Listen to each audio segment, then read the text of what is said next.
मित्रांनो, जयपूरमध्ये सीजीपीचे फाउंडर अभिजित दिपके यांच्यासोबत जे घडलं त्यावर सध्या सोशल मीडियावर जोरदार चर्चा सुरू आहे। आंदोलनादरम्यान काही लोकांनी अभिजित दिपके यांना मारहाण केल्याचा व्हिडिओ व्हायरल झाला। त्यानंतर अनेक लोक त्यांचं समर्थन करताना दिसले तर अनेकांनी त्यांचा निषेध केला। पण इथे एक साधा प्रश्न आहे, एखाद्या व्यक्तीचे विचार, मत किंवा भूमिका आपल्याला पटत नसतील तर त्याचा अर्थ आपण त्याच्यावर हात उचलायचा का?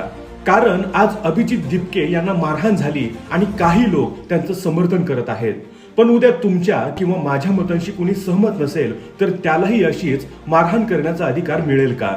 लोकशाहीमध्ये प्रत्येकाला आपलं मत मांडण्याचा अधिकार आहे। त्या मतांचा विरोध करायचा असेल तर आंदोलन करा, निषेध करा, कायदेशीर मार्गाने लढा द्या, पण कोणालाही मारहाण करणं हा कोणत्याही समस्येचा उपाय होऊ शकत नाही। अभिजित दिपके यांच्याबाबत नेमकं काय घडलं, त्यामागचं सत्य काय आहे हे तपासातून समोर येईल, पण कोणत्याही परिस्थितीत हिंसेचं समर्थन करणं योग्य नाही। कारण विचारांना उत्तर विचारांनीच दिलं पाहिजे, मारहाणीने नाही। या संपूर्ण प्रकरणाबद्दल तुम्हाला काय वाटतं? अभिजित दिपके यांना झालेली मारहाण योग्य होती की चुकीची? तुमचं मत कमेंटमध्ये नक्की सांगा।